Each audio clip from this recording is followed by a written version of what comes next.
Goodbye. Goodbye. Hello. Yeah. This isn't over yet, girl. Hi. Thanks for coming. Hey, girl. Thanks for coming. All right. Well, hello, everyone. And thanks for coming, America. My name is Seth. What is yours? Hello, Jamal is here. Hi, it's Stony. Hey, you guys. Welcome back to another rousing edition of Thanks for Coming, the most magically gay podcast. We are back again. Our livers have healed. We finished our 101 Dalmatians marathons. And we're ready to dive in back into this coming out series. So hope you guys are ready for that. Yeah, so exciting. You just can't ever get tired of talking about 101 or 102 cute spotted dogs. Yeah. I love what our podcast has become. A giant meme. Is that it? Might as well be. Yeah, but how have you guys been doing? What's been going on since our new found bi-weekly status? I know, it's so odd not just having like somewhat of a break from recording. Even tonight, it's just like, oh, I have to go set up. How do I set up? It hasn't even been that long. But the weather's been nice here, so we've just been trying to be active, of course, just trying to make the best use of our time and not party too hard in our downtime. We don't party anymore. By party, I mean watch Jessica Jones or something. Stranger Things, Queer Eye. Yes. Oh, I did power through the entire season of Queer Eye season 4. It was totally good. Lots of tears. Yes. I didn't cry as much, but there were still lots of good moments. Yeah, I liked it a lot still, but it's starting to be like, I don't know. I think they need to take like a break because it's like bam, bam, bam. All these series do it. They just keep rolling. And then a handful of months down the road, they just release the new season. And it's binge culture too. It's like maybe some of these shows would benefit by being released weekly, like Hulu style or something. I don't know. Right. I mean, and also this season 4, I'm trying to remember, so correct me if I'm wrong, but there were no like queer people that they helped this season. Oh. Like they have in past seasons. They've helped like trans people and gay boys. I think I need them to help me. So if you guys could just nominate me for Queer Eye, that would be fantastic. I would love to have tea with Karamo and have Tan raid my closet. Yeah. I need to try and persuade Karamo that Call Me By Your Name is actually really good. I love Kramo's jackets. It's like my favorite thing about Kramo. I know. I like so his fun. like kimono that in that one episode. Yeah, like I got 5 points on the fantasy league for that. Yeah, girl. We should have done a fantasy league for Queer Eye. Damn, missed opportunity. Well, maybe next season, girl. 2 months, Yeah. we'll have it ready. I can't complain though. My week's been good. Enjoying some TV and sun. What about you, Stony? For me, it's same as usual, I guess. Last weekend we went to one of those, like they have like a summer like movies out on the lawn, like at the local museum here in Indy. Oh yeah, I always forget the good stuff. Yeah, so we went there and we actually watched Harry Potter and the Deathly Hallows Part 2. Ooh. Yeah, Part 2. Shout out to listener / new friend Sam, who had an extra ticket for us. Holla. But yeah. Hi, Sam. I'm the single one. All right. Just throwing out there. I don't know. You never know. But yeah, it was really fun. It was fun to like sit out on the lawn. I actually fell asleep during the movie though. Oh, no. Okay. Don't say you like fell asleep. Maybe you were nodding off. Like soon after the movie started, listeners, like Stoney just full out got comfortable on the blanket and just rolled over. Okay, listen. And that was it. Stoney's like the fun friend. It was really fucking hot outside. This was like the weekend where it was hot. It was like deathly if you were outside. There was a heat advisory. The entire so weekend. it was themed because it's a Deathly Hollows. Yeah. It was deathly heat. Watch Deathly Hollows in the Deathly Heat. The heat is like one of the Horcruxes. Ah, damn. Yeah, so I had like, I don't know, like 3 or 4 summer shandies at that point, and I was just like girl. really tired, so I just like flipped over and laid down on the blanket, and I ended up sleeping through the whole goddamn movie. The whole movie. And y'all know how long that movie is. He was like, I like the part where Guy Fieri won the cook-off. So anyway, I basically fell asleep, and then we got up like after the movie was over, and we were like walking out to the car, and then all of a sudden I was like, oh shit, where are my glasses? They were like weren't on my face, and I didn't notice when I had gotten up because I was so tired. So then Sam and I go back to check out Where we were sitting. and we could not find the glasses. Uh-oh, girl. And it was dark at that point, and then I don't know, like I went back there the next day and they're like, we don't have the glasses. The glasses are really the Horcrux. Voldemort already hid them from you. Yeah, that's Yeah. really what happened. The grass ate it or something. Yeah, girl. So anyway, Dobby that got them. sucked. Well, now, luckily, you were able to get a new pair of glasses the next day because this was Saturday night. So Sunday, Yeah, able to get some new specs. I went to the local lens crafter. They're Yes, cute, girl. Yeah, I actually hated my old glasses, so I was totally fine with losing This these. actually So worked out well. He's actually like, Marie Kondo came to me in my dreams and told me to just leave that shit in the grass. Yeah. it did not spark That didn't joy. spark joy. Girl. Very fun. Well, congratulations on your new glasses. Maybe we can get a picture to throw up on the gram. Yes, I'll actually be posting tonight a recording. So go check Instagram. These cool little jellyfish lights. It looks way cooler than it sounds. Just go to TFC Pod. Yeah, girl. What about you, Seth? Well, my weekend was pretty fun. I went to go see a concert, and it was basically like me reliving my high school years all over again. I think Holly will appreciate this lineup, one of our listeners and friends. I went to see, well, the first band was Mest, which I was like listening to in middle school. Oh, wow. Super throwback. Yeah, like I remember going to like Jewish camp like over the summer and like listening to them on the train ride. Ooh, nostalgia bomb.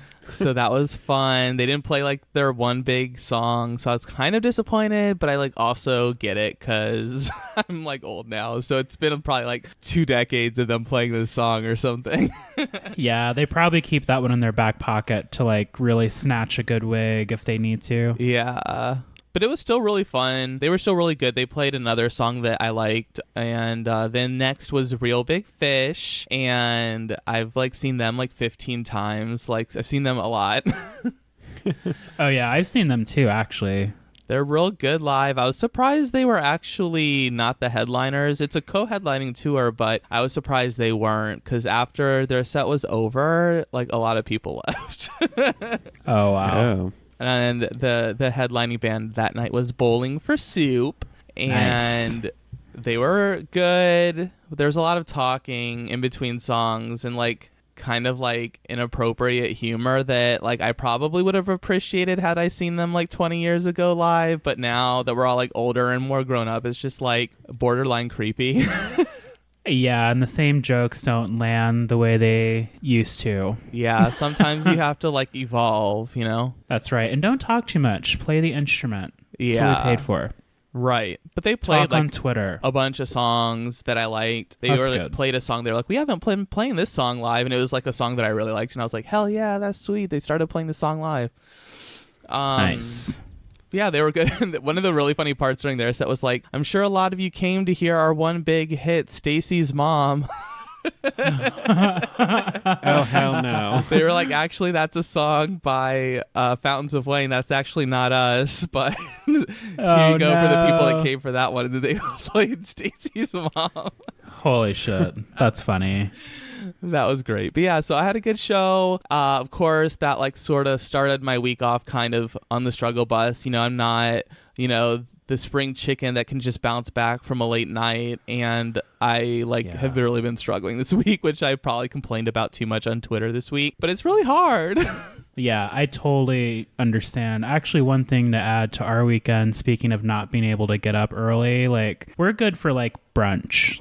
I can't get up and work out in the morning like I used to, but I bring this up because I forgot to mention we went to brunch at Yolk in Indianapolis. Have you ever been there, Seth? I haven't, but it sounds good. It's pretty good. I actually bought 2 of their hot sauces, one habanero, one signature sauce, but birthday fun for Mom. Oh, nice. So after that, happy belated birthday to your mom. Jamal's mom has got it going on. Oh no. It was Valencia's idea to come home and do a wine and canvas kind of situation, but we just looked at pictures of sunflowers and painted them. I saw those and they looked cute, and I was like, that's a good idea. You don't have to pay $40 for all this bullshit. Just have your own fun. Yeah, it was super cute. They bought everything for us, so it was nice and crafty. I like a good crafty moment. Yes, girl. Who did the best picture? I actually ended up liking Stoney's a lot. It started all, I told him, I kept saying, wow, it looks really abstract. And he thought, he thought you were reading him. Yeah. Yeah, because I was trying to draw it realistic. And then he's like, it's such an abstract piece. I'm like, oh. Well, painting is Picasso. Yeah. Well, and painting's hard. So we had a gang of watercolor brushes, and then Stoney had the good brush for detailing, and then I was just basically using a watercolor brush with acrylic paint. Yes, girl. So we were all doing our best, but he drew the petals with pencil and then painted over it. But in the end, it's this kind of cool blend going on. Word. Didn't you guys do a wine and canvas night before, and you said that you like Stoney's better? So maybe Stoney's a painter, the painter of the couple? No, the other wine and canvas we did, my drawing was terrible. I was going to say, which one, girl? Yeah. Maybe I remember this incorrectly.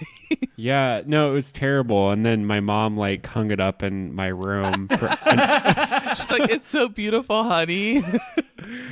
Look at Stoney's art. This is my on baby. The refrigerator. I'm I don't know. I was pretty sure when I was drawing it, I was drunk, and then I just gave up. Well, we tried. You finished, though. You finished. Yes, girl. That's too funny. Well, it sounds like we've all had a wonderful week. Before we move on, we have some surprises to go over. We actually have 2 new iTunes reviews. Oh wow. Holy 2? shit. 2? I know. This is the most we've gotten in 1 week's time. What have we been doing the last few weeks? We need to keep this up. I don't know. I gotta start showing some cheeks on the gram or something. Ooh, cake party. Plot thickens. I'm the trade now. Just serve kidding. the girls. All right, so our first review comes from Nikki, the talented host of Nikki Needs an Adult. You probably have already subscribed and listened to her, and if you haven't, go do it. Yeah, press pause and go do that. Yeah, get your life together already. Losers. No, I'm just kidding. Please don't go.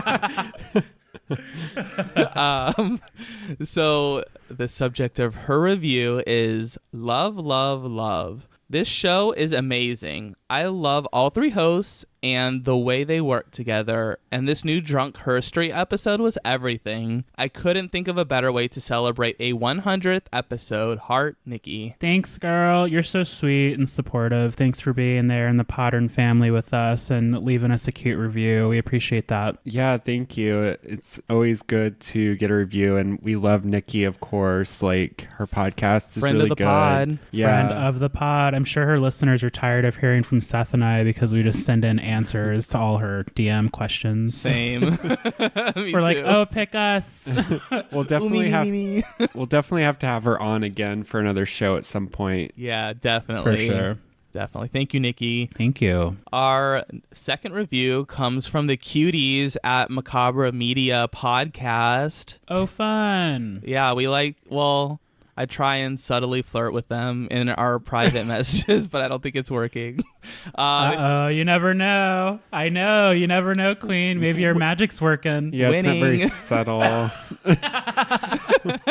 I'll flirt for review. I'm not ashamed. Will work for 5 stars. No, just kidding there. But they are cuties though. Anyways, so their title of their review is Awesome Show. And the review follows. A great podcast with tons of range. They talk about being LGBT. They talk about horror stuff. And while it's airing, they talk about RuPaul's Drag Race. In the off season, they keep putting out content. It's a genuinely enjoyable show. Thank you, thank you, thank you. I think most of the time we just are hoping for the best and we have a plan and it usually goes another way. So thank you for the kind words. Yes, thank you. Yes, and I am still single, so if any of you want to hit up the DMs, you can. It's my new thing now, just desperately putting it out there. I love it. Hey, you have to market yourself. Yes, girl. Speaking of marketing myself, I've tried to resurrect my Twitter, my personal Twitter. So if any of you are interested in following my menial tweets about concerts that I'm going to and other call me by your name content, my Twitter handle is at homosexual. Get it? I love it. I've always loved that name. You Yeah. have good handles. I know. Yes, girl. I've got love You handles always too. Who doesn't? But yeah, so y'all can hit me up there if you want. I just made it public. I don't know. Just trying not to get read by my future employers. No, the secret is to just like keep your name different or spell it funky. Damn it, I've already failed. We'll help you, Queen. All right, you guys. Well, let's get into the whole point of this episode, which is about Jamal coming out. So hold on to your knickers and we will be right back. Goodbye. Not yet, Stoney. Oh, my bad. All right, you guys, welcome back to the Honest Tea Spill of the Week. We are in episode 102, and we are going to be listening and learning about Jamal's coming out story. You know, coming out is a big moment in every homosexual or LGBT anybody in our community's process, and it's interesting to hear about those stories so that other people can just kind of like hear where we all came from. So hey, Jamal, do you want to take over and tell us about your life? I guess I can. Welcome to my story. Welcome to my TED Talk. Gosh, where do I even begin? Like, I was joking with Stoney and Seth about this, like trying to make notes. I was just jotting down old stories and experiences that I could remember. And so here we go. I'm just going to dive into it. So I was born and raised in Anchorage, Alaska. I was a military kid for a little bit. And I've said this before on the show, but Alaska's a melting pot. We had our good family friends and actually a lot of family members up there growing up. So I had my piece of culture, Black culture up there. I did not really see a lot of queer examples, but we'll get into all of that. Yeah, we'll talk about Moaning Myrtle, Myrna, something like Myrtle. that. Myrtle? Was I right the first time? Yeah, you were. The gay bar? Oh, you're talking about the bar, Mad Myrna's. Mad Yeah. Myrna's. Okay. I It's knew not I was on the Moaning right Myrtle. track. See, I'm like Harry Potter still. I'm like, yeah, Moaning Myrtle. Yeah, I think that's where my mind initially went. So I had a pretty normal life growing up. We weren't like super well off or anything, but we never hurt for anything. My dad was in the Army. My mom had always kind of worked clerical, administrative, kind of like HR jobs. And we were just kind of like your everyday Black family. I didn't start to really notice anything different until I would say my earliest memory of, I could be different, but I did not know what different was or what that meant, was maybe 8 years old. Oh, wow. That's kind of early. I don't think that I quite picked up on it at that time. And see, here's the thing, because I started to notice that all of my friends were girls. I was not really interested in sports. And these are all things that are very general. So hang in there with me. All my friends are girls, all of them. I was friendly with guy friends, but I was just not interested in the typical stuff young boys were into. I had Hot Wheels and all that fun stuff growing up, but I was much more interested in playing with my Aladdin doll and all of the accessories that it came with. Yes, girl. You're on that magic carpet ride. Yeah. So the more we get into the story, I want to bring this up first just to kind of like set the tone of my thinking. Like I'd Disclaimer. say, yeah, I say 8 years old because that's when I started to put on a lot of weight. And when I was stressed out, I knew from a young age I was like a stress eater in the sense that, oh, I don't feel good. I had a bad day, or these people teased me, so I'm just going to go eat this cake. And I say I started to notice me being different when I was 8 because I started trying to suppress something that I wasn't really sure what was going on. Mm-hmm. Mm-hmm. So I wasn't really into sports or activities. I kind of around that time started to not be withdrawn. I was a social kid. We always were at my cousin's house and had friends over. There was always a sleepover, but I much prefer to just stay inside and read a book. And that was my little world. So flash forward to like middle school. Well, 6th grade in Alaska was elementary school. Middle school was 7th and 8th grade back when I was living there. Okay. But I started to have kind of more of like physical kind of curiosity about guys as everybody began to mature and change. One of my good friends from back home, actually, Courtney, she's the Mac friend of mine. Oh. She's a Mac girl, makeup artist. Yes, girl. I remember so vividly, we were at like an awards ceremony or something, and she called me out for staring at a guy's butt, like who was getting the award. Damn, girl. No. I know, and I wasn't. Like, I was looking at him because, damn, he fine, and I don't know what to do with that. Yeah. How old were you when that happened? I was 12, so 6th grade, Okay. and I was just like, no, I'm not. No, I wasn't. But she kind of like caught me off guard. I definitely wasn't looking at his ass, but I was looking at him. You were like, no, I wasn't. I was looking at his dick. Yeah. Right. You're wrong. Wait till he turns around. Yeah. But beyond that, like the little classmate type stuff, I had my cousins who I love to death. Darrell, he's 6 months younger than me. Mm-hmm. Oh, I hated this little fucker growing up sometimes just because he would say things like, oh, why do you have to say it like that? And, oh, Jamal talks like this and he can't get dirty. I learned how to iron clothes by the time I was 8. So, like, if I was leaving the house, I had to have an iron on my shirt, on my pants, and he would get on my case about all of that. He would just call it out, and he would call it out every time it happened. And I'm just like, go away, you're going to spill my tea. Like, this is not for you. It's the nerve of straight people.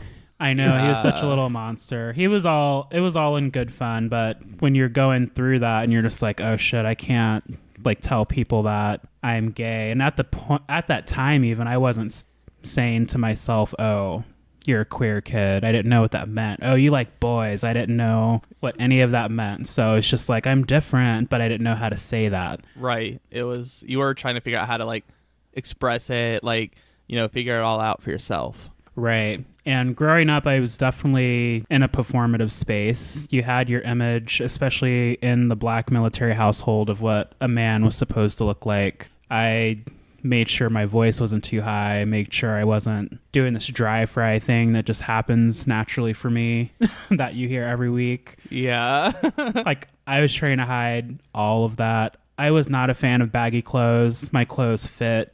I rejected that whole moment. I was not into it. It was like the 90s. Everyone was like in baggy clothes. Darnell had all the Jinko jeans. I'm like, Yes. okay, I'll get this wide leg, but I still want it like up on my waist. I need a belt. I can't leave the house without a belt.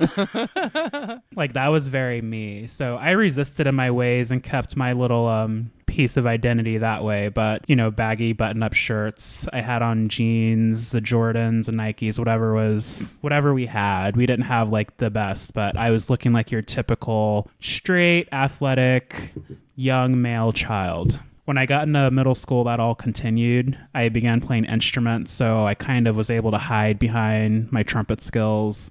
I also just threw myself into that. There was a lot going on in middle school that I really did not think about or consider until I thought about recording this show. There was a young lady named Patricia. I'll never forget her. She's gorgeous. She was of Black and Asian descent, her parents. Ooh. So she had that whole thing going on, and she was nice. Like, come on. She was just so nice to everybody. But my friend Alfred had a crush on her. And I was just like, oh, well, I had a crush on her too, but I'm not out here making moves. And in middle school, it's just like, oh, I have a crush on this person for this week. And then the next week, it's someone new. You went to a chaperone date with your parents and decided they're not the one. Yeah. You are not the one. Next. Right. I wasn't doing any of that. We just shared a gym period, and I thought she was pretty. So I actually printed out a picture of her off of my chunky ass gateway at home. Oh my gosh. And I like put it on my notebook, like inside. Yeah. And he saw it one day, and that's kind of how the conversation came up. And I actually ended up giving him the picture. I was like, oh, I'll just print another one. Because at the time, I was like fresh out of computer camp, and I thought I was hot shit, saving images and making websites. On those floppies, girl. Right, all the floppy disk. But it got back to her because she saw Alfred with the picture, and she actually approached me and was like, well, why did you like give that to him? And she wasn't being rude about it. You can tell she was prying. She's like, well, if you like me, then why would you share my picture? Yeah, Jamal. Why did you? Oh, and it was just like, I think that was like the first official awkward moment of my life. Like, I didn't know how to like answer the question because I'm like, oh shit, I can't tell her that I'm different. Still not owning up with the gayness inside, but still figuring out, She was like, you're exposed, bitch. Pretty much, but I got out of it, and we all stayed friends. It was cool. They dated for a hot second. I didn't feel any jealousy at all. Jamal's super jealous. Like, I'm just like, I thought she was pretty. Jamal's like, is he staring at the other girl over there? I don't know. What's happening? And this is a thing, so pay attention to that. I thought she was pretty. Gosh, middle school is actually also where it got really lit. I mentioned I was not a sports kid. I was trying to fit in just to do things to keep the weight off. That time when I was 8 and started stress eating, that weight just kind of stayed with me for the remainder of my life up to a certain point. I was always heavier. I was able to be part of activities and do things, but I always felt kind of not good in my skin and not good about myself because there's just all this going on and you can't really talk to anybody about it. Well, you're sort of like going through puberty or discovering your sexuality, all confusing of that. time. Yeah, I got glasses when I was 10, so I had colored contacts in middle school. I was doing all that extra shit.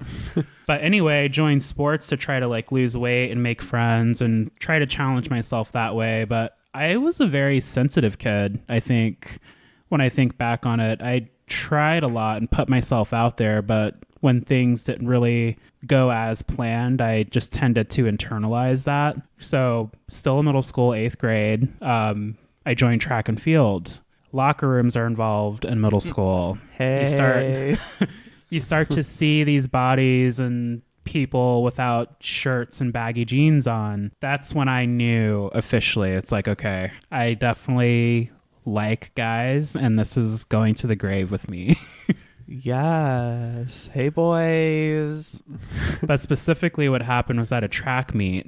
And this is important too. All these stories are going to come together. You just wait. But I saw this guy from the opposing team. We are the field guys. So shot put and discus. We were getting changed and ready while the others are stretching and running or whatever. And we just kind of made eye contact and just lingered. There was no word spoken. Yeah. But then that kept happening throughout the entire meet. So if you've ever done sports or like a track meet, it's kind of like a long process. You've got all your events. You're there for a good amount of hours. I kept bumping into this guy. Kept bumping into him. And I was starting to get nervous because it's like, my secret. And even though you don't know anyone I know, you're going to tell everybody somehow. So get the hell away from me. Jamal was being such a dick. I was being so rude. Like every time I saw him, I just would like walk away or go talking to somebody else. At one point, he walked into the same circle. And this circle was like 6 or 7 people. Total drama queen. I just left. like mid conversation, I just like went and got some water or something. Jamal's like, your fade sucks, and then walks away.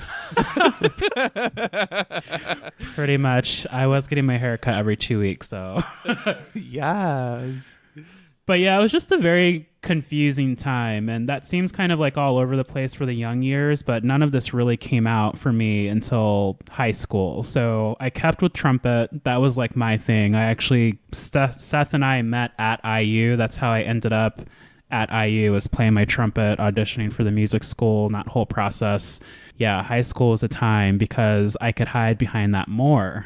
All I did was play trumpet. I had gym. I did sports then too. That was a really tough time. I tried to play football again, trying to make friends, putting myself out there. High school is even worse because the bodies are more developed and you don't really like running up and down the field. You're just trying to have more guy friends so you don't look like a big old queer kid. Yeah, right. So that was just like the confusion continued. But I found my community in the band room. So I'll never forget Mr. Arms, my band teacher. I'll never forget my close group of friends, my circle. You all know who you are. But they were my family. I lived and breathed and slept in the band room sometimes. All we did was practice, and we all knew we were good, but we had fun with it. There was maybe one of us who was a little cocky, but I won't say his name. Read her. I say that with love, and he was good, so I'll give it to him. But just like Bob and Monet say, name names. Name names. I'm not going to be too shady yet. Yeah. But this was nice because I found like this little community and family. I actually had a good high school experience. I knew most people. Everybody knew me as like the trumpet kid. If you were in band, you knew who I was. Sorry, you just did. I was like the Jet Jackson of my high school band. I knew I was good, but I hope I was nice. Well, we all know. Well, I mean, come on. We had state titles. We had like a national title. We were doing the damn thing. So it was fun. And it was also just a really nice break because this was the first time since I was 8 or 9 and going through the kind of surprise hurdles and life dealings in middle school with sexuality and not knowing what that was. This was the first time that I could kind of just breathe and relax. You felt like you had like a crew or something somewhere you fit Yeah. in. Yeah, I didn't have to worry about it. Nobody really asked me about who I was dating or what I was up to after school. So all of that was fine. Back at home was the same way. Like I never felt like I was out of place. There were moments because in the Black community, I think sometimes the Black community suffers because of how critical we can be of ourselves. And I've always thought this because I've said it before on the show, there's more than one way to be Black. So throw in the sexuality thing and then throw in the Black card and you're trying to figure out your identity. Oh, he doesn't like do-rags, or he doesn't wear Timbs, or he doesn't shoot hoops. Like all that stereotypical shit that I'm supposed to do and like. I was none of those things. I was listening to Jimi Hendrix very loud. Hell yeah. I liked dark clothing. I didn't wear dark clothes all the time, but I had my like days where I was just completely blacked out. Yeah, girl. I listened to more rock and those kind of subgenres more than I did R&B and hip hop, even though I listened to a lot of that too. Mm-hmm. But people just want to put you in a box. Yeah. So, and you lived in Alaska, so it was like light 24 hours a day, so there was nowhere to hide, girl. yeah, during the summer, you're sticking out like a sore thumb. So you weren't like listening to like Kelly Clarkson or like Michelle Branch? Making my way downtown, walking fast. Wrong white lady. Wow. Yeah. Isn't that Michelle Branch? Wrong No, that white was Vanessa woman. Carlton. That's Vanessa Who Carlton. knows? All those white girls. Michelle Branch was more like, I'm She the one that's like, angry. you're everywhere to me. I love that song. Close your eyes, it's you I see. Oh my gosh. Are You Happy Now? That was on my mini disc player. Yes, that was on Now. That's what I call Music Volume 2. Oh my God, Michelle shit. Branch. Now series. And Vanessa Carlton. Yeah. Making my way downtown, walking fast. Oh my sorry, gosh. I hijacked your coming out. I know, tangent. That's how I knew you were gay, girl. There were a lot of those moments. So let's get into that now, actually. So I kind Wait, of are we like leaving high school? Because I wanted to know before we left the high school time period if you ever got bullied or anything. Oh, no. We're going to get back to it. We're still in high school. Okay, I just cool. realized I didn't really like touch on like my family life yet, but high school was a good experience. We're going to go to the household just so you can kind of see more of how I was in high school. Go back to the household so we can see what was going on at the locker or whatever. Yeah. But I had all kinds of examples of black men and black women in my life, all different types of people. We're the typical black family. We love to play dominoes. My parents are always having people over playing cards or some kind of game. Like there was always someone at our house. We were always at somebody's house. It was just like a really good and healthy time. And I didn't pick up on any shadiness as it relates to me. Like no one ever said, don't be that way or don't act like that. It was mostly just my cousin kind of pointing things out. And then I would try to like hide it. Damn, girl, your cousin was fucking Yeah, this all... cousin sucks. Is he gay? Like, what happened? No, he's not. Oh, him and Darnell, we called them the Dirty D's, and Janae and I were the Jacked Up J's because those two would just terrorize us. Like, Yeah, and both y'all's girls were not looking hot. No, I'm just kidding. no, they were making like stun guns out of cameras. So What? they were like Chucky dolls for real. Wow. That's my family, y'all. But anyway, I was never singled out, even in moments growing up where I was braiding dolls' hair. I could French braid by the time I was 7. Yes. Like that's how much time I had as a kid because I did not like to go outside, but I loved to learn. So I figured out how to do hair. I would go over to my cousin Jaleisha's house and like braid up her doll's hair. Proceed to walk the doll downstairs to show my mom, and then right past the Domino's table where like my dad and all of his friends were. And you would notice like, oh, why is he like holding a doll kind of like looks, but it was nothing threatening. And I always gave my dad props for that because whenever I did that, which was often, he's like, he's gonna be a beautician and he's gonna own the salon and run that shit and, you know, all that kind of cool dad stuff. Hell yeah. So that was nice. Fast forward back to high school, Queer as Folk was a thing. Oh, yeah. I remember those days, girl. Yeah, that was when I was in the thick of my closetness. So like you're in high school now, all these people are looking real good, ladies included, everybody's changing, but my attention was only on guys. I'll never forget we were watching HBO one night and we would just kind of hang out as a family most of the time. So my parents are in their bed, my brother and I at the end of the bed on the floor, but they're changing through channels and Queer as Folk came on. And there was a scene where a guy was basically insinuating that he was going down on the guy. He was that whole slow-mo shot. He's inching down in the alley. And Jamal's like, yeah. And my dad, I'm like, show me more.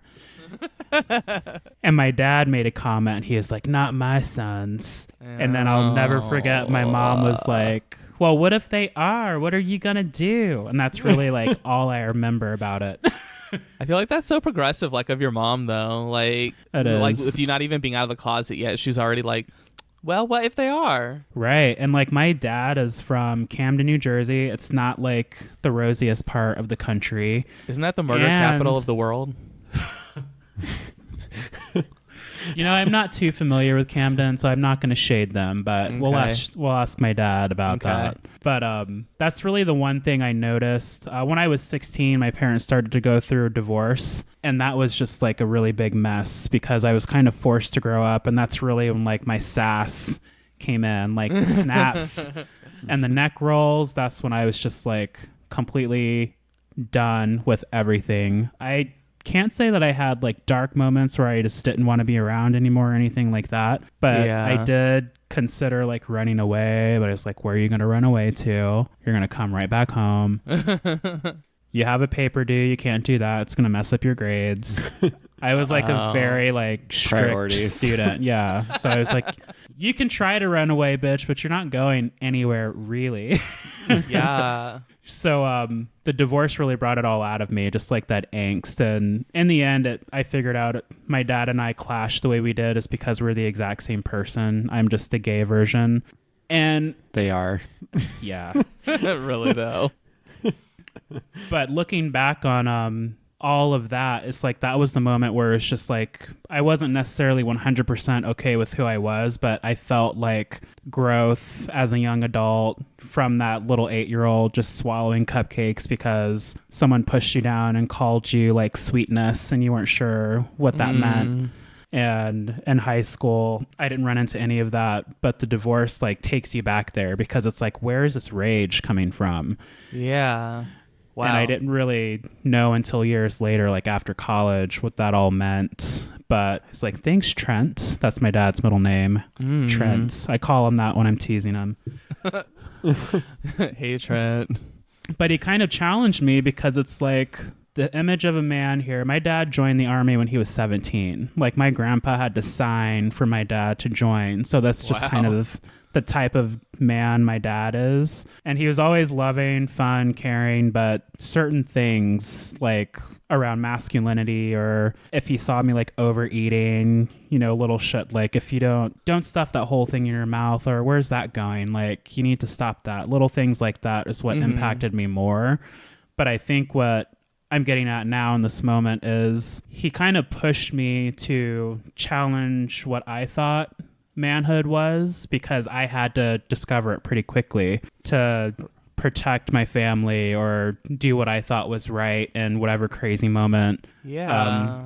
Because you're like, so that was a lot. Sort of like the man of the household at that point. I mean, Darnell was there, of course, but you were like the older brother. And yeah, I mean, divorce is hard because I'm sure like growing up, a lot of your friends, you know, their parents were still together and they had like that masculine figure in their life. And for you, it wasn't quite like that, I guess, you know. It's a different experience. It was not. It was because I didn't have like any hatred or anything towards my dad. There was a lot of confusion because I knew my challenging him was going to make him treat me differently anyway. So I got through high school okay. I had some moments like I quit football. Like I just quit one day because I was just completely over it. I wasn't focused. I didn't like it. I was trying to be something I wasn't. And we had a break in a huddle. I was like 16 when this happened, and I just did not. I called my mom. I was like, I'm not doing this anymore. Long story short, I ended up finishing the season. High school ended great, and then college happened. Yes. Would you want to take a quick little break here before we get into your college life? Yes, I figured we would. Yes, girl. Let's get some refills. We'll be back shortly. Goodbye. Hey everyone, thanks for listening to our podcast so far. Thanks for coming. Right now, we're probably refilling our drinks, or maybe even gluing down our lashes again. While you wait, here's some things that you should check out. Yeah, remember everyone, you can email us, tfcpod@gmail.com, and tfcpod on Twitter, Facebook, and Instagram. Oh, and one more thing. You're not my real dad, and you never will be. Anyways, back to the show. All right, you guys, welcome back to our Honest Tea Spill of the Week. I would like to apologize for the long break that you had there. While Jamal had a good high school experience, I was getting a wedgie and swirlies in the bathroom. Oh. So, yeah, I had to dry off my hair. Now I'm ready to continue on. Well, I'm glad you survived. Those are never easy. No, girl. No, it wasn't. Triggered. Right? This is not good. We need to move on. I'm freaking out, you guys. Let's go. All right, Jamal. So we left off, and you were about to tell us about your college homosexual life. Yes. So basically, listeners, if you've been following and paying attention, I pretty much knew that I was gay going into high school. So that's 4 years ahead. Just, I knew that I was different, and I did not know it was ahead. I definitely had a couple moments where friends asked if I was dating anybody, and it's like, yeah, she's a looker. She goes to another school, but She has boobs. yeah, she has boobs. I guess that's actually kind of a critical piece because nobody really knew that Shauna was Sean, who went to Diamond High School. Ooh, T-girl. And Sean, believe it or not, listeners, was that other 8th grader that I saw in the locker room back when I was being tortured. What? Whoa. So we found each other again through high school sporting events, but this time just as spectators. And I said hi, but it was nothing like too deep. It was like, oh, I remember that one time you were on the track team at that school and you were at the school. Yeah, and I was being a dick to you because I wanted to date you. Yeah, that's not it at all. Jamal was like protecting his identity that he didn't know, nobody knew about. It's like no one cares about you. You're just like this confused gay kid trying to protect your like image. Yeah. But yeah, Shauna was Sean. And then I went to college, which was a lot of fun. Again, I went to IU with Seth. Yeah, we met your first year. I'd been in school for 10 years at that point. No, I'm just Yeah, Seth and I met early on at IU. We were both part of the marching band, of course. And that was just an experience in itself because there's no marching band in Alaska at all. And then our class, like my class specifically, fall of 2005, there were so many gay boys in band. And it was just so brand new to me. I did not have the body to be running around out here in like fucking ranger shorts with no shirt on. I did not look like that, but plenty of them did, and it was fun to look at and enjoy. Yeah, even the not gay ones. Even the not gay ones, yeah, you're like being low key about it. I like how you blow your trumpet and stuff. What a nice embouchure So you have. clever. Oh. Yes, come through, embouchure. One time at band camp. That shit was true, girl. It was so true. Oh my gosh, that's for a different episode. But yeah, that was a lot. That was like a lot to take in because it's a brand new world. You're seeing all these people. I flew all the way from Alaska all the way to Indiana just on a whim. I'd never visited the campus. I just got in and decided I was going. But flash forward to like a month later. I'll never forget. September 23rd, 2005 was the night I was out at a party, a band party. It was always a band party. Oh, yeah. That was like always a party. Our college life. It was just we were partying with other bandies before the game the next morning. Oh, yeah. But it was a great time, night out, hanging out with everybody in the tiny apartment. You all know how college is, like drinking questionable juice. I think there was like some gray juice that Steve Meyer made. Yeah. Fun fact, this was actually the same apartment complex where that pedophile Jared from Subway lived. That's very true. It was the Subway apartments, the same level too, the top level. Yeah. Fun fact. Yeah, fun Yikes. fact. The child like molester / pedophile went to IU. Yeah. Yeah. Yikes. One of our alumni. Yikes. Oh my gosh. Moving on. Skirt. But I left that party that night because, of course, you do stupid shit like play spin the bottle or you're flirting with people. And I didn't know what I was doing. I went to orientation, and my orientation leaders made my Facebook. And that's back when Facebook was brand new, listeners. You had to be at a college with a college email to be allowed on Facebook. I thought they were talking about the yearbook when we were like hanging out. I was like, what's Facebook? And then she's like, oh, let me make you one. I remember I resisted at first because everyone was like, oh, Facebook this. Oh, Facebook. And I was like, I'm always the kind of person I'm like, that's like the cool thing. Whatever. Fuck it. Like, I'm not interested. Yeah. Right before I left for college, my brother like helped me make a MySpace. So, of course, everything was like IU themed and real like cheesy and dumb that way. Yeah. But then Facebook came, and that said that I was interested in women. Lies. Dun, dun, Lies dun. apparently, girl. Lies. But keep in mind, this was a completely new environment. Like, these are new people. I don't have to explain myself to anybody. And she just assumed I was straight, and she made my Facebook profile, and that was the end of it. I didn't really do anything with it. So at the band parties, the poor women of band, oh my gosh, they have to play the is he or isn't he game because they're yeah, everyone was wondering. Also, fun fact, before we get too far on, I guess I could save it for mine, but the night that the party that Jamal was talking about with the gray juice, I'm pretty sure that was the night I had my first kiss with anyone, but it was with a girl. Whoa. Whoa. Moments. So, yes, girl. but we can find out more about that in my coming out story. Look at how our stories are merging. Oh my Yes. God. But yeah, so of course at all the parties, it's like, is he or isn't he? Because I mean, they're trying to hook up too. Like the ladies want to have some fun too. So that was like the first time I said out loud, yeah, I'm gay, and it felt strange. But Good. it felt like really, it was like a release. But it was like a missed moment, kind of, because I didn't really sit in it until I got home. Because it just kind of came out naturally. It was just like, oh, I'm gay. But then I like thought about it. Like, And oh God. I've got my social face on. I'm an ENFJ. Like, I'm usually the life of the party or trying to be it, respectfully. But I just kept the conversation going, and that was it. We did some gross vanilla shots, I think Shay and I. That sounds right. And then we bumped into Erica Kamchaka. at the bathroom. Oh yeah.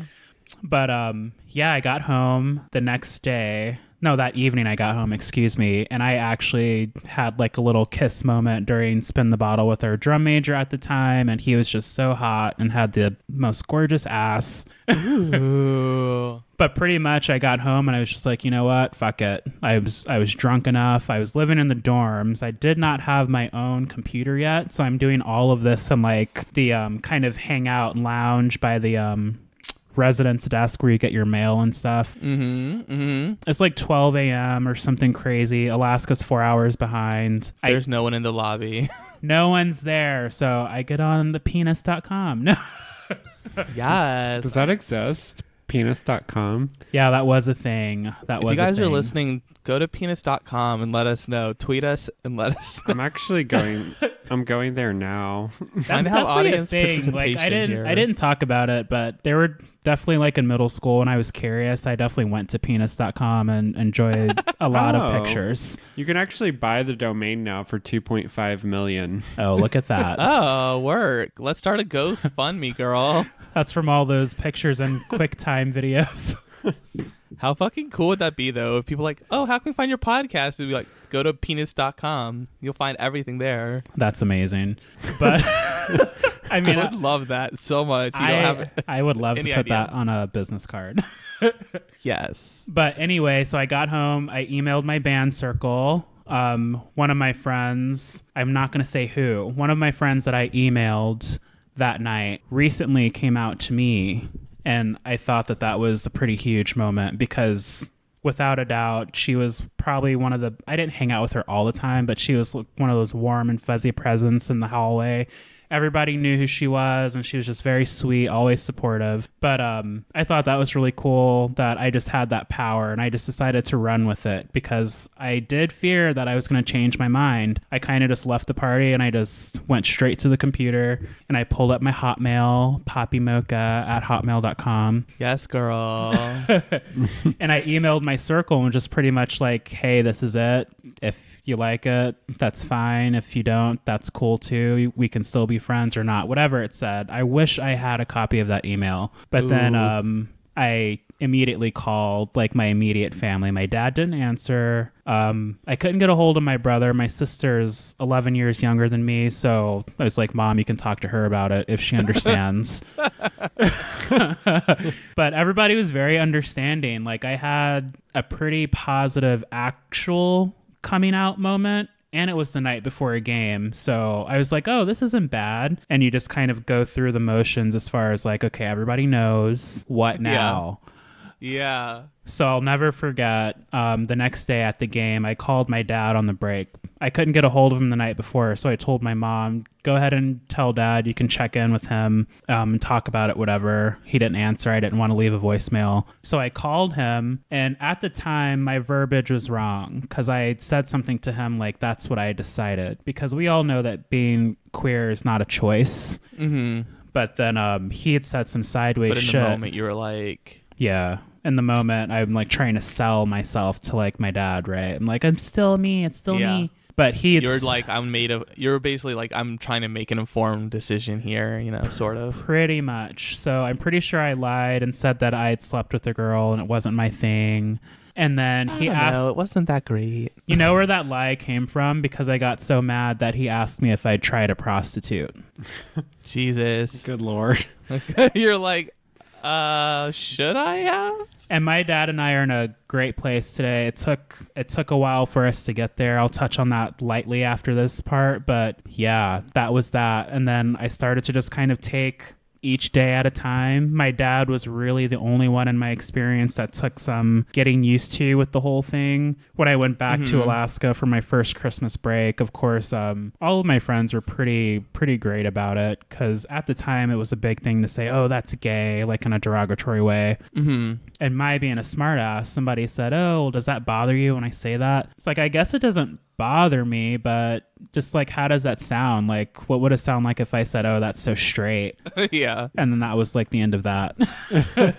They're like, all right, I guess we're done with that. Yeah. I had my fair share of fuckboys, no official relationships or anything, but now that I was out, I was able to do things like explore openly. The band parties were a huge help because I was also making gay friends. Like, I have a lot of my closest gay friends are from college. They're the ones I still talk to like daily or weekly. But a lot of growth happened there because it was all this pent up kind of energy throughout, I'd say, late elementary school, middle school when I had my trauma. And then high school, where it was kind of a mind fuck also because I was still harboring the secret, but I was kind of having a good time. So it just all kind of spewed out in high school. Shout out and college, excuse me. Shout out to Nellie, my best high school friend. Hey, girl. I had no idea that she had like the biggest crush on me in high school. Uh-oh. She was a year younger than me. There was a point in time where she took me back to her house on our lunch break and like cooked me breakfast for lunch. Ooh, nice. And my teacher is like, Mr. Arms is like, she cooked for you? And my dumbass, like, I didn't know people were flirting with me until I was like 27. I don't know. I was like, yeah, it was just friends. Like, what does that mean? He's like, I don't know. Like, he just kind of laughed and gave me that straight bro laugh. He's like, I don't know, dude. She's putting it on. Yeah, girl. Like, she's trying to holler. But anyway, like when I came out in college, because Nellie and our younger friends were in their senior year at Bartlett, of course it comes out in classes like, oh, did you hear Jamal came out? And somebody was like, oh, Nellie's heart is broken or something crazy. Like, she was like listening to the Titanic theme, girl. It's like, y'all did not have to do that to her in the middle of sixth period. Y'all are such trash. That was shady as hell. She probably was like wearing one of those Titanic shirts if it was in the 90s. But I mean, Jamal, I'll never let you go. I've got my recorder upstairs. Yes. But this is my coming out story. I guess it just continued to develop because my dad and I kind of went through stuff while I was in and out of classes. I was supporting myself in college, so I had to take some time off to work. I actually moved back home for a little bit and then moved back, but he and I had to work through a lot. Stoney and I didn't get together until 2011. And when I say a lot, he wasn't doing anything blatantly like rude, but maybe like stuff like get the kids something but not Jamal, or be very difficult to get a hold of, that kind of bullshit. Whatever. Yeah. We got through it, but there basically reached a time where I just had to tell him, I get to choose if you're around. You realize that, right? Like, I'm the oldest of all of your kids. And I would like for you to be around, but if someone's not going to support me, then I just won't deal with them. And from that moment on, it just changed. And I have to give him props for that because I know it wasn't easy. He was stuck in his ways, and I wasn't even sure how he would receive Stoney when he met him in person when I took Stoney to Alaska in 2014. But it was all good. It was all good. It worked out well. Yeah. Welcoming. Hey, girl. Hey, Stoney. Yeah. In the end, it was just a big, like, identity thing for me. I was fighting more of who I was becoming. In college, the way I dressed changed in the sense that it just got a little more polished, nothing too sparkly. I'm a very kind of like subdued person most of the time, unless I'm in a circle or talking to somebody. So I just kind of gave you a little femme GQ here and there, maybe a nice butch lumberjack moment. Like, I was playing with it, having my fun. I had a mohawk. Yeah, you were like feeling your Karamo like style. Oh, it was very that. And like the sass that you hear, like it all started like after sophomore year of college. Like I had to Oh yeah. I had to like grow into that because I was still putting on that performative, this is how a straight acts, and better keep those kicks nice and clean or no one's going to pay attention to you. All of that went out the window. I was just allowed to be like free, be myself, be whatever kind of black person I wanted to be. Because that's one thing too. It's huge. It's like you can't be black and gay. And we've talked about that before. And that was another thing my dad said. He's like, well, you've got 2 strikes against you now because you're already black and now you're gay. That's so crazy. He basically was just like, good luck. Thanks, Dad. And he's not wrong because those are hats that I wear. Those are things that I have to not fight anymore, but those are things I have to think about when I'm thinking about how people are receiving me as a person, whether I'm speaking up in a boardroom or I'm speaking to a crowd of people. That's a black gay guy up there. How does that make them feel? You can't live for other people, and that's what I had to figure out. And that's when I started to really have fun and explore safely. Yeah, of and course. just kind of become like a young adult and work through all that trauma, because I've never gone to therapy or anything. It's just I've always kind of been wise beyond my years, so I kept to myself, let it cook. It's all that Jimi Hendrix that you listened to as a kid. I mean, probably. But yeah, so here we are. Yeah, girl. Well, very cool. And now look at you. You're like, now you're married for in a relationship for 8 years and married for 5. 5, that's right. Yeah, girl. It would be 6 in March. Is that- May. Oh, I was getting. Oh, Stoney's birthday's in March. Yes. Yeah. All right. I don't even know Dates are hard. what year it is anymore, so it's fine. Where am I? Yeah, keep in mind too, listeners, like when Stoney and I got married, it wasn't like a big production. We were just trying to be smart about our finances, and I feel like we were just dating, and it felt natural still, but it was just kind of like, oh, this is the next step. So we got married. We got some of our close friends. Seth was there. We drove over to Champaign, Illinois, and did that. And this was just like a whirlwind because I finished college. Mm-hmm. This is all 2014. So I started school in 2005 just to add some more layers. Like I'm dealing with financial trouble, trying to finish school. But 2014 was lit. I graduated school. The next week we got married. Or am I flipping that? We got married. It was I graduated. You graduated, we got a house, and we got married. All in the same month. And then the next month, we took the trip to Alaska where people were like, oh, you're married now. Oh, this is the husband. It was just like a lot. And I didn't realize it at the time. But after it was all done, I was like, holy shit. 2014 was lit. Yeah. Speaking of lit, I know we mentioned this earlier, but can you tell us about the gay scene in Anchorage and Mad Myrna's?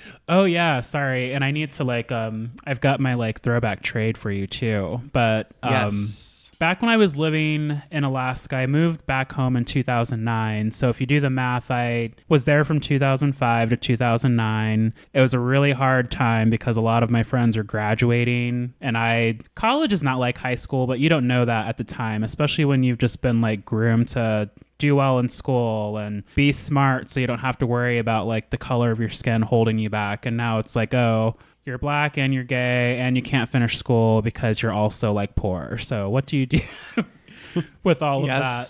And my parents' divorce was a little messy, so they couldn't co-sign or do any of that cool stuff that other parents do, which, I'm happy they didn't have to deal with any of that because loans are a bitch. For real. But, where was I going with that?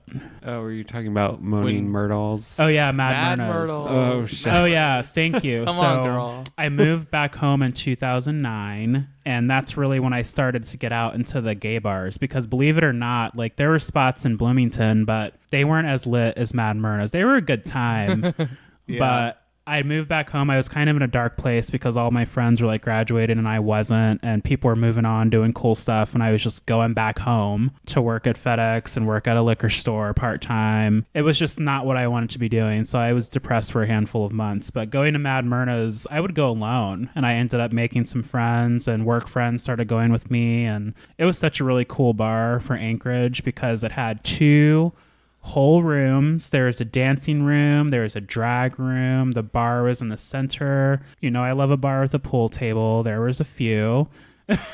Oh yeah, girl. And the drinks were really strong. There were tons of nights we went out with to Mad Myrna's and just had a blast. So that was kind of nice. It brought me back to life, and I did grow into my gayness there as well, because it was like, this is who I am. Now I'm out. This is what I'm doing as an out person. We might not do the out thing and gay thing the same, but I'm trying to figure it out still. Yeah, so get away Yeah. from me, loser. Right. Get away, Shadester. No, I don't want that drink. Yeah.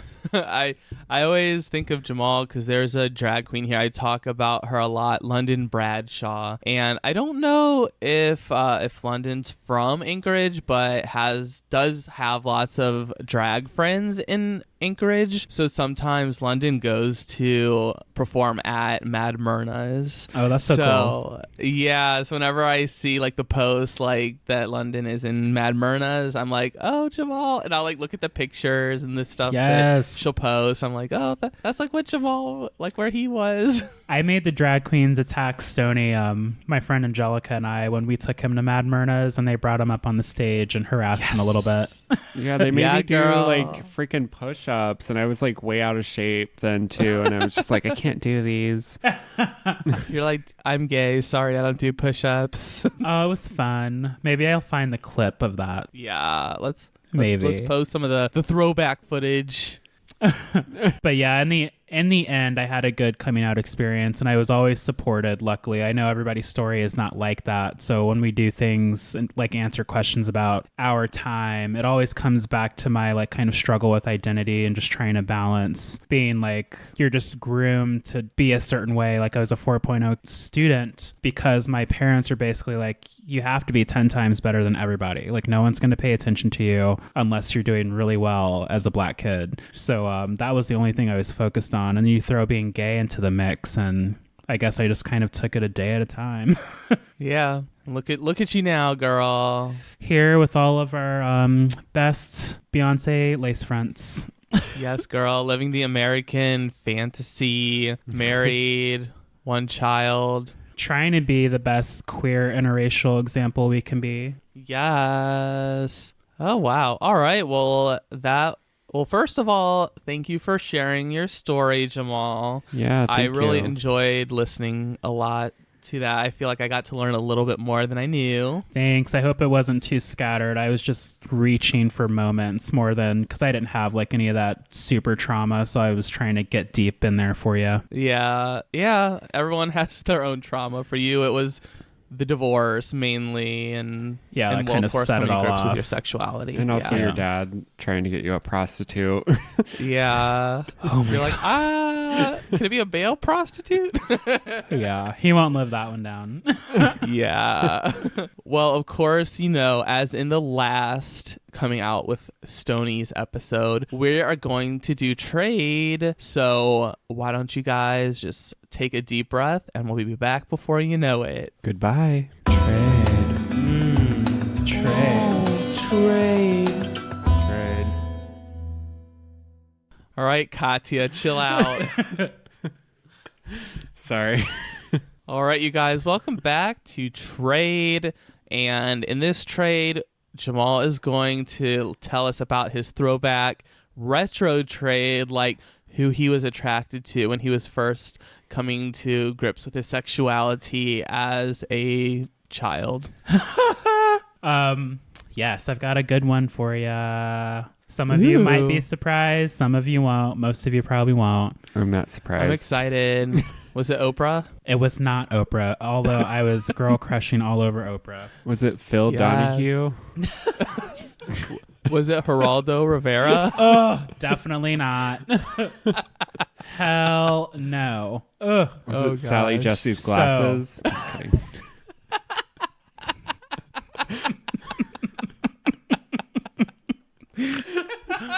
I cannot stand you.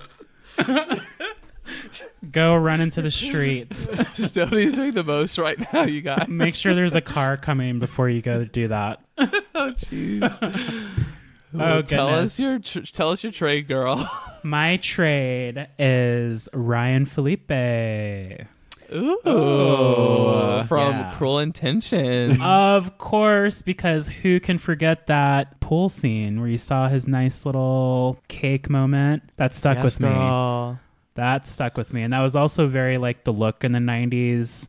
Not like blonde, crunchy fried hair, white boy, but just like teen pop kind of feel. Like all the people I was attracted to were like in those big teen movies.